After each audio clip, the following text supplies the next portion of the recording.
il y a là comme une injustice que l'histoire a cautionnée, que l'histoire a marqué à Berlin il y a 100 ans. Loin de l'Afrique. Mais contre l'Afrique. Combien véritablement connaissaient l'Afrique lorsque, autour d'une carte, mal faite d'ailleurs, ils décidaient de tracer les frontières, ignorant qu'ils séparaient des familles, des ethnies, des groupes sociaux. Comment ce groupe d'hommes peut décider pour des millions et des millions d'autres hommes qui vivent dans des contrées lointaines, avec leur civilisation, avec aussi le schéma de leur évolution?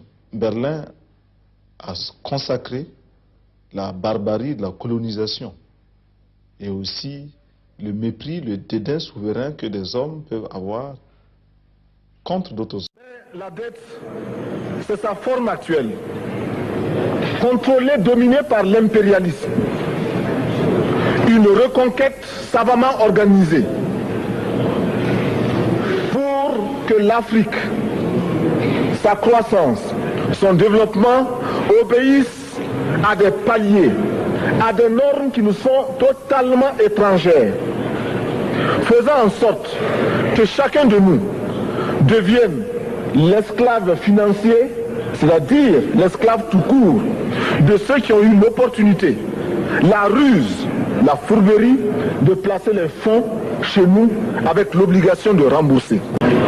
Nous ne pouvons pas payer la dette parce qu'au contraire les autres nous doivent ce que les plus grandes richesses ne pourront jamais payer, c'est-à-dire la dette de sang. C'est notre sang qui a été versé. On parle du plan Marshall qui a refait l'Europe économique. Mais on ne parle jamais du plan africain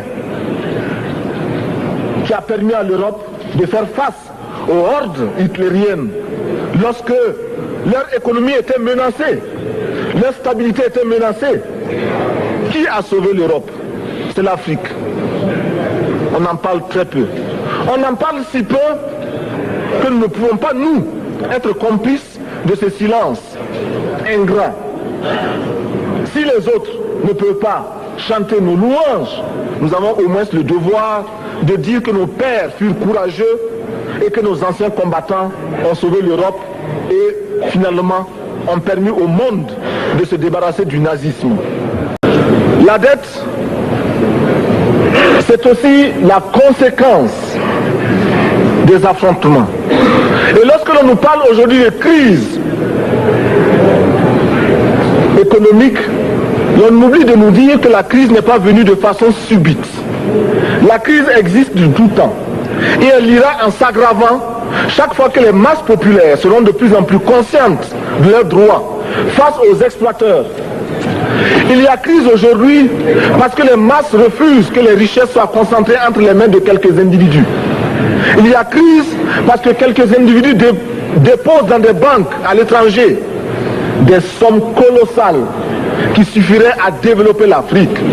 Il y a crise parce que face à ces richesses individuelles que l'on peut nommer, les masses populaires refusent de vivre dans les ghettos, dans les bas quartiers.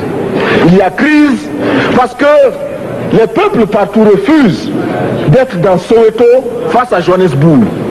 Il y a donc lutte et l'exacerbation de cette lutte amène les tenants du pouvoir financier à s'inquiéter.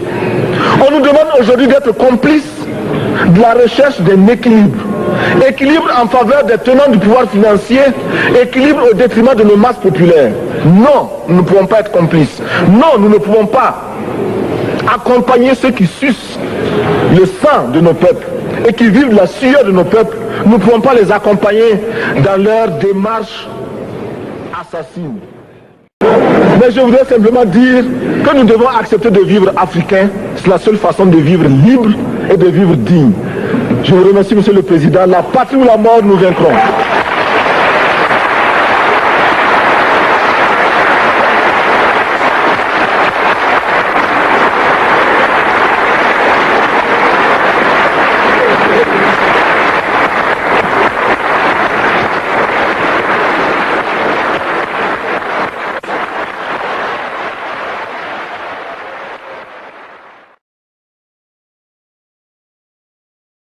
Combattants de l'indépendance, aujourd'hui victorieux, je vous salue au nom du gouvernement congolais. Nous avons connu les ironies, les insultes, les coups que nous devions subir matin, midi et soir, parce que nous étions des nègres. Nous avons connu que la loi n'était jamais la même, selon qu'il s'agissait d'un blanc ou d'un noir. Qui oubliera